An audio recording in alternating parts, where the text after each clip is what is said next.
નમસ્કાર મિત્રો, good morning દરેક મિત્રોને શુભ સવાર. જો પહેલાં સ્પષ્ટતા કરી દઉં કે હું કોઈ પણ પક્ષમાં જે રાજકીય પક્ષ છે એમાં માનતો નથી કે કોઈને ટેકો કે કોઈ પ્રકારનો કહેવાય ને સપોર્ટ પણ નથી કરતો.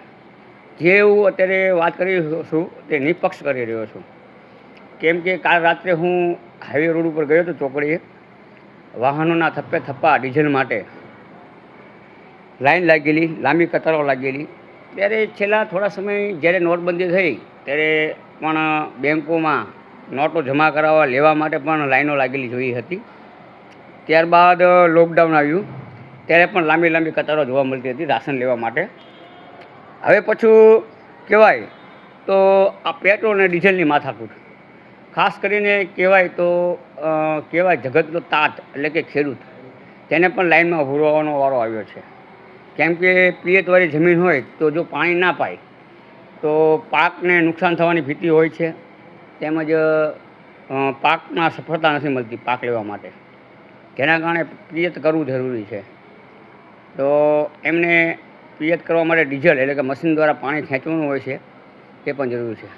ત્યારે ખેડૂતને પોતાનું ખેતર છે એને ડીઝલ લેવું છે, એની માટે લાઇનમાં પણ ઊભું રહેવાનું હોય છે અને ટોકન લેવાનું હોય છે.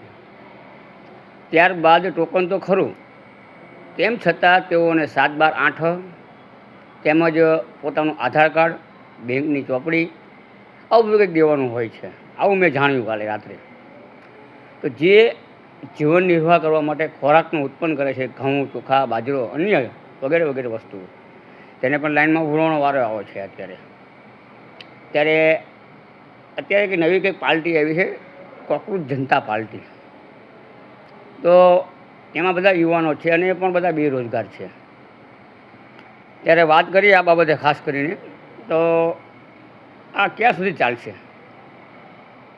હવે આ બંધ કરવું જોઈએ. બીજી વસ્તુ, એક ભૂટાનની અંદર એક ભાઈનો મેં વિડીયો જોયો હતો 2 દિવસ પહેલાં. આપણે અહીંયા 100 ને પાર થઈ ગયું છે પેટ્રોલ, અને ત્યાં આગળ ભૂટાનમાં ઇન્ડિયન પેટ્રોલ પંપ છે. ઇન્ડિયાથી પેટ્રોલ ત્યાં આયાત નિકાસ થાય છે ભારતથી.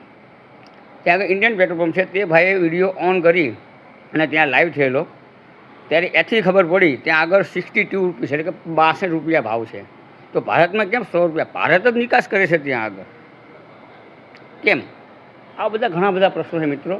આ પ્રશ્નોને વાચા આપવા માટે કંઈક કરવું જોઈએ.